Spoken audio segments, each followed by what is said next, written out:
వీటెన్ news కి స్వాగతం. సంగారెడ్డి పట్టణంలోని కింది బజార్ మహబూబ్ సాగర్ చెరువు అలుగును పరిశీలించారు. టీపీసీసీ వర్కింగ్ ప్రెసిడెంట్ జగ్గారెడ్డి చెరువులో గుర్రపు డెక్క తొలగింపు పనులు దగ్గరుండి చేస్తున్నారు. జగ్గారెడ్డి గుర్రపు డెక్కను వీలైన తొందరగా తీసేయాలని మిర్దొడ్డి నగేష్ కూన సంతోష్లకు సూచించారు.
మరి మొత్తం పోతా ఆర్రా ఇప్పుడు అంతా. అరే ఉంటే ఇదంతా రామని నగేష్ అదంతా ఎట్లా చేస్తాం మళ్ళీ అంతా పోవాలి కదా. మొత్తం పోతుందా?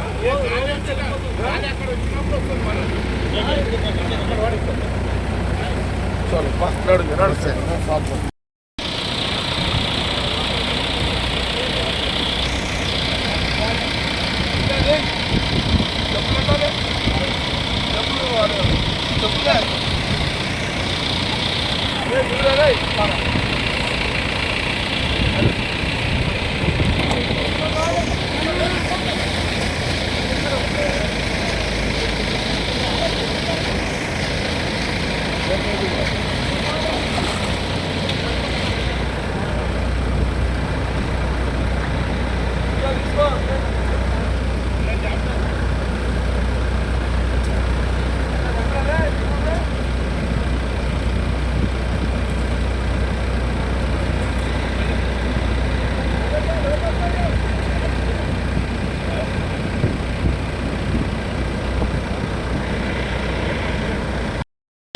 సంగారెడ్డి టౌన్లో చెరువు ఇది మహబూబ్ సాగర్ కింది బజార్ చెరువు.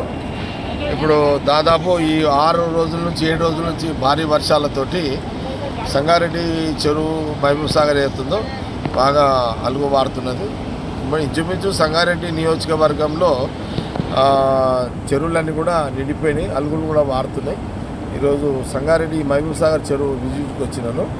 మెయిన్ ఏంటంటే ఇక్కడ ఈ గుర్రం డెక్కు అది చెరువు అంతా గుర్రం డెక్ అంతా నిండిపోయి ఉండే. ఇదంతా కూడా ఈ వర్షాలు పడడం వల్ల మనకు ఈ చెరువు నిండిపోయిన మొత్తం అల్లుకపోయింది. మొత్తం అంతా చెరువు అంతా కూడా అల్లుకపోయింది గుర్రం డెక్కు. ఈ గుర్రం డెక్కు ఉండడం వల్ల ఇక్కడ ఉన్న ఈ బెస్త వాళ్ళకు చేపలు పట్టడము, చెరువులో దిగడం ఇబ్బందికరంగా ఉండే. ఇది ఈ వర్షాలు రావడంతో ఫ్లోకి మొత్తం వాటర్ యొక్క ఫ్లోకి గుర్రం డెక్ అంతా కూడా మ్యాక్సిమము 60% అంతా వెళ్ళిపోయింది. ఇంకా 40% ఉంది, అది ఒక కొనాకు వచ్చింది అదంతా. ఇప్పుడు దాన్ని కూడా అదంతా కూడా పోయేటట్టుగా వాళ్ళందరూ ట్రై చేసుకుంటున్నారు. మనం హెచ్ఎండే నుంచి కూడా ఒక మిషన్ కూడా ఇక్కడ గుర్రం డెక్ తీయడానికి ఒక మిషన్ కూడా ఏర్పాటు చేసి కూడా దాదాపు ఎన్ని నెలలు అయిందిరా? 5 నెలలు అయింది. ఇంకా బహుశా ఇది ఇంకొక 5 నెలల్లో 1 ఇయర్ ఉండాల్సి వస్తుంది ఇదంతా. కాబట్టి మొత్తం మీద ఇప్పుడు అలుగు కూడా మంచి 5-6 రోజులు అలుగు వారడంతో గుర్రం డెక్ అంతా కూడా వెళ్ళిపోతుంది. కొంత వాటర్ కూడా కొంత ఫ్రెష్ వాటర్ కూడా రావడం జరిగింది. అదే ఒకసారి ఎట్లుంది ఏంది అనేది చూద్దామని వచ్చాను. అలుగు కూడా చాలా పెద్ద ఎత్తున అలుగు కూడా దాదాపు ఒక 5-6 రోజులు పెద్ద అలుగు కూడా వాడుతున్నాం, అంతా కూడా అలుగు కూడా వాడుతుంది. అది ఒకసారి చూద్దామని రావడం జరిగింది. Okay, right.